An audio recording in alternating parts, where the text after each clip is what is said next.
Languages through music. Languages through music. Languages through music. Languages through music. So, welcome everybody to the Languages Through Music podcast, and very happy today because we have the lovely Mayonde Masia joining us all the way from Nairobi. Welcome, Mayonde. Oh, thank you. So excited to be here with you. It's so wonderful to have you with us here, especially since one of your songs, Nairobi, is featured on the Swahili 3 Music playlist. So, really, asante sana for making time. Oh, shukran. Much appreciated. So let's start with something I ask all the artists. Which languages do you speak? Which languages have you studied? And which language would you like to learn? Oh, okay. So I speak English and Kiswahili. I've studied French. In high school, I studied French. And what language would I like to learn? I would love to learn my mother tongues. I have two mother tongues. Kenya, Rwanda, that's what they speak in Rwanda, and Kikamba, which is the tribe, the Kenyan tribe that my father comes from. Wow, which was the second one again? Kenya, Rwanda, and Kikamba. Kikamba. I've never heard of Kikamba actually. Wow. Kamba. Yeah, Kamba. The Kambas are very artistic people. Okay. And so the language is very melodious. It sounds like they're singing half the time. Beautiful. I love the sound of Kinyarwanda as well. Yes, it sounds so good. But because my parents came from different countries, they didn't know what to teach us because my dad would travel a lot. He didn't want us to learn Kinyarwanda because he felt like he wouldn't understand what we're speaking in the house. Yeah, so they just decided to teach us English and Kiswahili growing up. Okay. So at home it was English and Kiswahili, and at school did you have to study a certain language or could you choose? Yeah, I studied French, but of course you study English, and there was also Kiswahili that was mandatory. Both English and Kiswahili are mandatory in Kenyan education, but I studied French as well. Okay. Do you have you ever had music help you learn a language? I don't know. For me, French only kicked in when I found out about French hip hop I loved, for example. Oh, So wow. did music feature at school or at home at all in your language learning? Yes, definitely. Because I've played very many corporate events here in Nairobi. So there are very many songs that I've had to sing in different languages for the sake of the event, right? So I've sung in French, I've sung in Kosa from South Africa, I've sung Wow. in Spanish, I've sung in French. There's a very beautiful song by Les Nubians called Makeda that I love to sing. Yeah, Makeda. Oh, it's Yeah. beautiful. So I love singing in other languages, and yeah. So the answer is yes, because I'd have to learn about what I'm singing. I'd have to see what do the words mean so that I'm not just going and singing curses upon people and I have no idea that I'm singing curses. So it would help me to learn certain words. So I'm like, oh, okay, I know. I have, once I've sung in a certain language, I know certain words that they use a lot, right? Yeah. So I love singing in different languages. Yeah, it's really it. The more you learn, you realize that it's the same 500 words kind of in every song, you know? Yeah. I think Mhm. I think besides rap, a general song in any language, we tend to be singing about more or less the same feelings. Yes, exactly. We're all alike. Yeah, I'm really interested as well in how music ties into our memory because, a lot of songs are storytelling, but even deeper than that, even just with the melodies, the harmonies, how that influences our memory. So, what for you is the earliest music-related memory you have? Earliest music related memory. That's a good one. I think singing in Sunday school. When I was a Mm-hmm. kid, yeah, I think singing in Sunday school, like it was always so fascinating to me how there were so many songs. There was like a book of all the kids' songs. I think it was called Joyful Praise. And like they were all so fun. Like it was so much fun to go to Sunday school because of the songs we get to sing. So Mm-hmm. think even in nursery school, like all the little singing games we would have, those are probably my earliest singing memories or musical memories. Like all the Mm. songs you sing as a kid in church, at school. I loved it. Nice. Yeah, and it's amazing how when you've learned and loved a song when you're a kid, then it's never going anywhere. Like it's Mm. in your brain forever and ever. Yeah, 100%. Who are your favorite Swahili speaking artists at the moment, or who have influenced you in your career? Do you have any favorite songs or albums that come to mind that really influenced you as an artist? Oh wow. So there's Mudhoni, the drama queen. Um, Ah, amazing. who loves to rap in Swahili, and she even has like a bit of a Tarab or Arabic Swahili twang to her, like her lyricism and her melodies. So yeah, definitely Mm, drama queen. A lot of the album she has lots of awesome like Swahili lyrics and rap. So I think Mudhoni, the drama queen, definitely. Sauti Soul do really well with like their Swahili lyrics, so I love that. And that they mm, also incorporate like some of their mother tongue in there, some Luya, but they're really heavily into like Swahili lyrics. So I love them for that as well. hmm. Yeah. Amazing.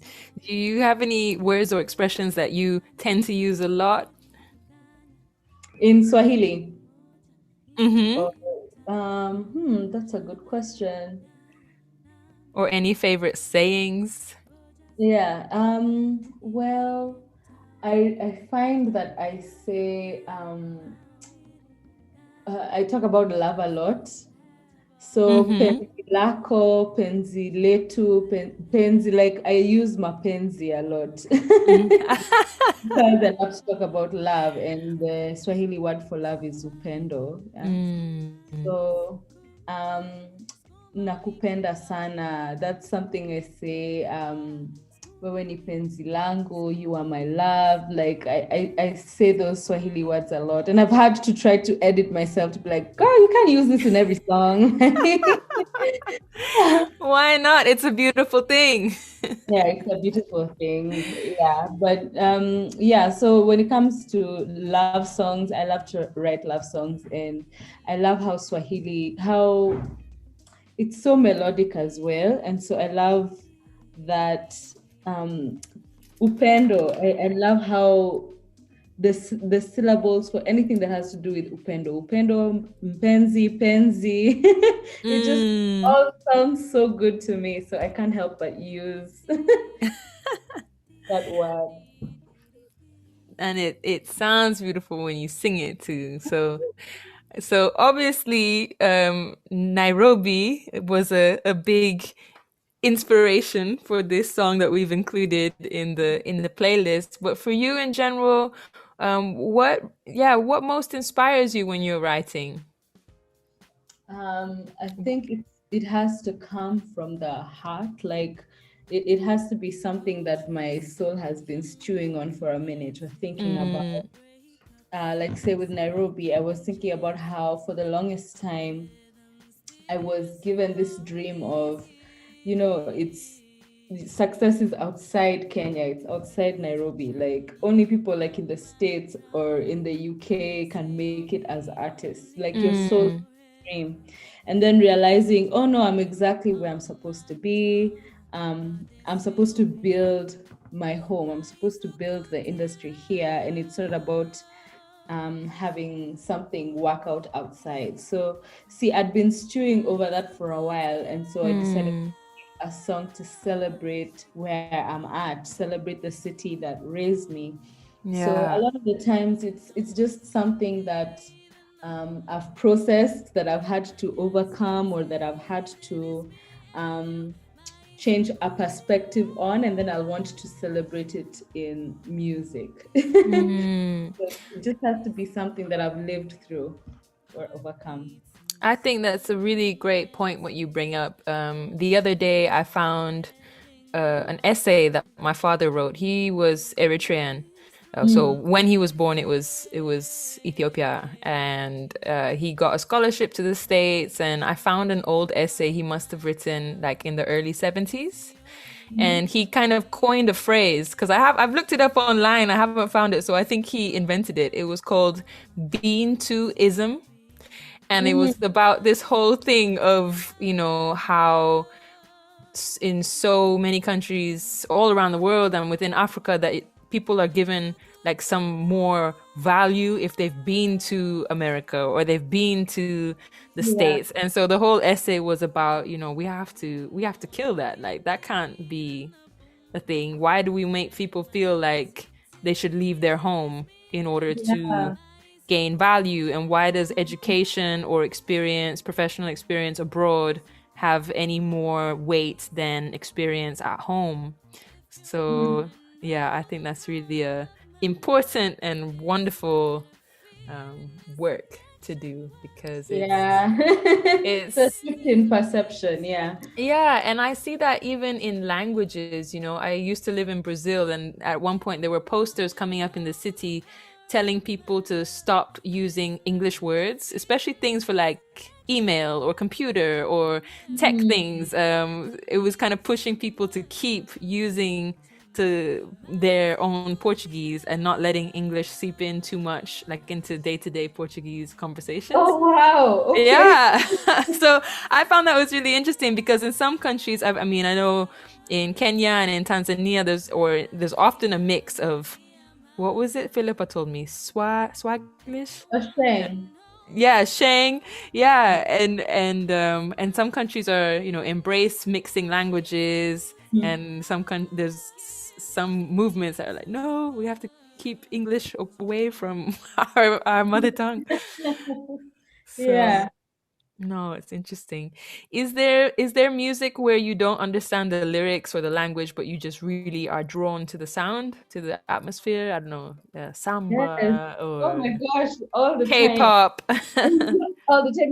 It's interesting growing up in Kenya, realizing how many influences we had, right? Mm, So we would yeah. watch like Indian soaps and movies. So, you get the influence of like Bollywood and their music.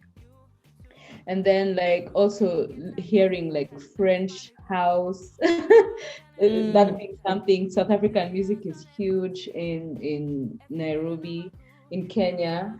Um, Getting stuff from Uganda, getting stuff from West Africa. So I feel like we've been exposed to so many different kinds of languages and styles of music here.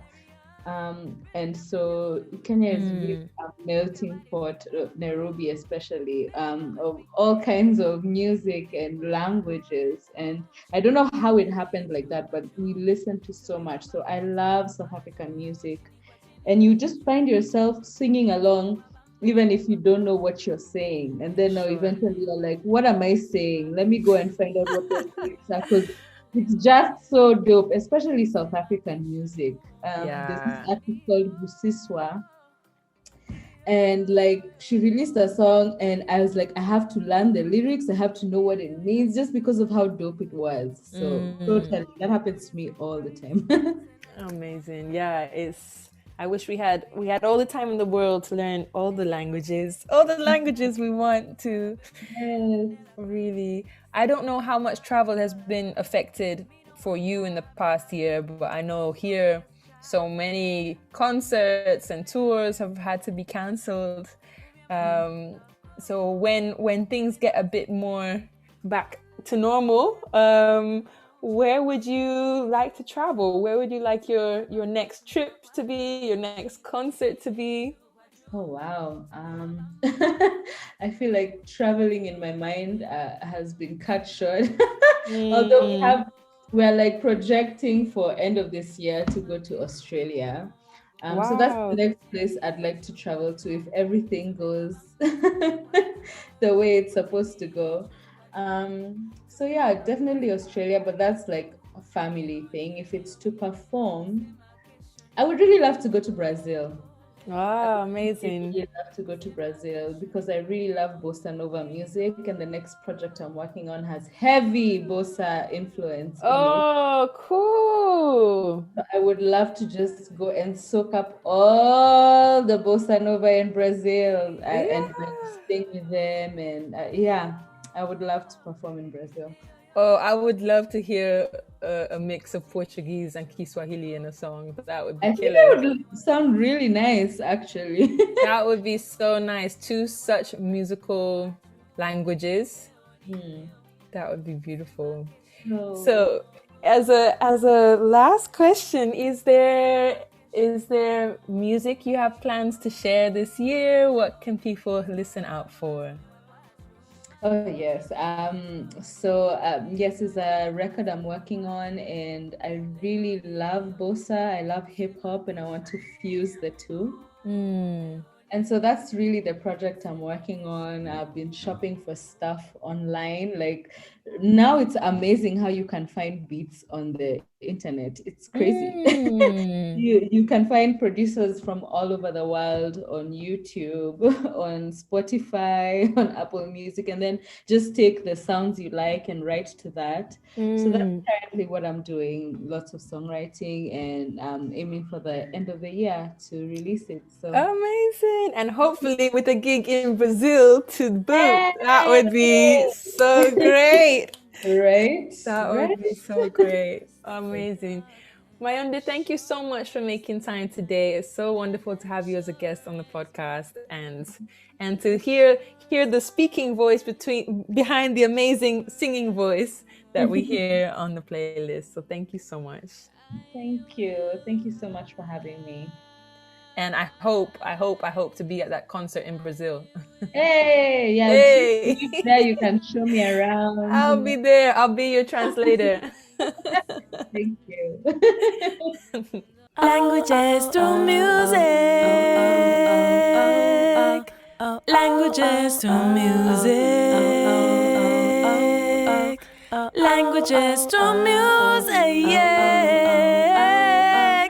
Languages to music.